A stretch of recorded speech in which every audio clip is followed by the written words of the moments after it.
Hey everyone, welcome back. This week we are going to be talking about digital citizenship a bit more, focusing in on keeping information private and how you can stay safe. So, the title of the lesson is You Won't Believe This, because sometimes online we see clickbait. So, we're going to talk about that today.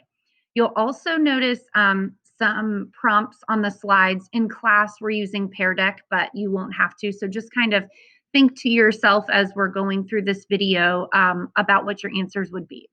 So our essential question for today is, what is clickbait and how do you avoid it? So just think, on a scale of 1 to 5, 1, you have no clue, and 5, you know everything. How do you feel about this question? Circle the headline you would click on first. So clearly you can't circle, but what I'd like you to do is just kind of look at each of these headlines and pictures and think about which one you would click on. Go ahead and play that video game. It might actually be good for you. You should never brush your teeth without this trick. 80% of kids love cupcakes. New study shows why. And you won't believe this, the children's story that's actually true. Think to yourself, what would you click on first? The curiosity gap is the desire that everyone has to figure out missing information. So sometimes we'll see a headline and we'll have an immediate question about that or a desire to know more. So you're going to take a look at some headlines and you won't have anyone to pair with, but just kind of think through this. Think about how each column shows the curiosity gap, and I'll share my ideas too. So for the video game one, it refers to some kids, I would say, or the majority of kids that are interested in video games. So it's going to try and tap into those students or kids. And then what knowledge gap does this headline say it will fill? Apparently, they're going to be informing you how video games are good for you. So you might want to know more because maybe there's a video game you want to purchase and you want to have some research to tell your parents so that they'll help you get that game. The next headline was, You should never brush your teeth without this trick. So it refers to something you know because we brush our teeth every single day.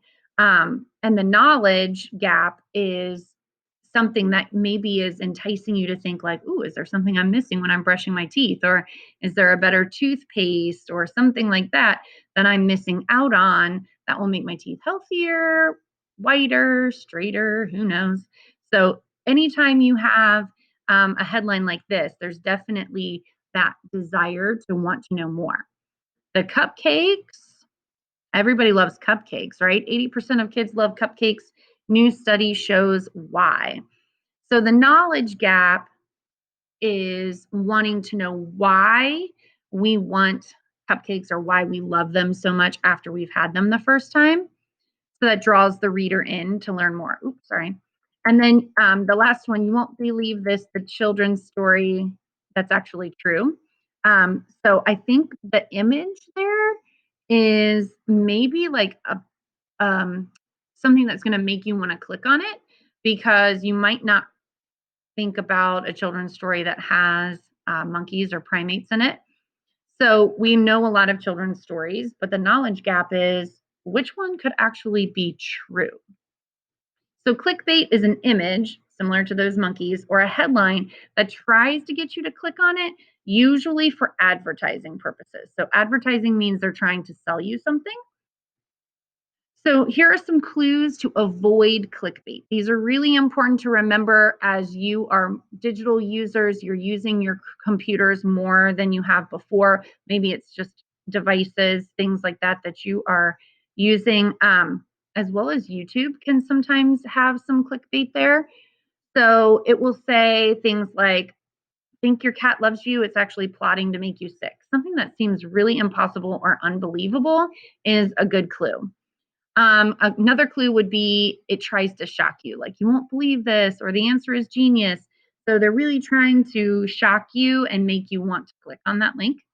And then the third clue is it refers to a celebrity or a popular topic. So Kylie Jenner takes selfies and bubble tea. You won't believe what she says. So sometimes it will be just a popular topic like video games or things like that, but it might also refer to a celebrity. So let's decide, is this clickbait or not? So you can just kind of think in your head. Man kisses a king cobra snake. You won't believe what happens next. Is it clickbait or not clickbait? And then number two, 5 pictures that prove this place has the most beautiful sunsets, up or down. So clearly, I think the first one is clickbait, trying to get you to click in on that. The next one, maybe not. Other than that, it has an opinion statement there, right? That those pictures are going to prove that it has the most beautiful sunsets. Definitely an opinion. Other people might find other sunsets better. So, why is clickbait a problem? By getting you to bite on the hook or click on the link, clickbait helps advertisers make more money. So when lots of people click a link, an advertiser gets more traffic and can charge companies more for their ads. So it doesn't really matter if the people who click find what they're looking for. In fact, when you click on clickbait, it can do a couple of things that are not so good. So it could lead you to sites you don't want to go to, and that can be really frustrating and confusing.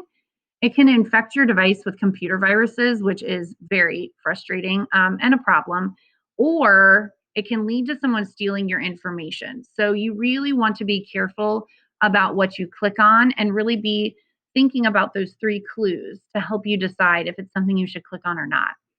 So if you come across a headline that you think is clickbait, avoid clicking it.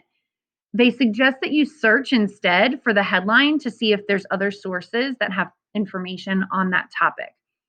So, really, the goal is for you to become more educated users of your technology and to be aware that these things are going on. They're trying to get you to click on something, and then negative repercussions can happen. Not always, right? Because sometimes it's just an advertiser making money, but sometimes it is tricky and it can take you to other places and cause a lot of problems for your computer. So we want to take care of everyone's privacy. So we want to avoid clickbait. So I'm going to add a discussion post. Tell me what you think is the most important thing from today's lesson, or you can even share an example if you've ever had an experience with clickbait. So that'll be in the discussion post. After you've done that quick discussion post, in our Schoology course, you have the digital exploration board, and you will be able to go in and check out anything you like for the remaining time this week. I would encourage you, if possible, to click on Interland, head into Interland, and go into Don't Fall for Fake. I would encourage you to play that for a few minutes this week and then head into the choice board. It will give you a lot of scenarios and situations that'll help you practice recognizing the stuff that you really don't want to click on.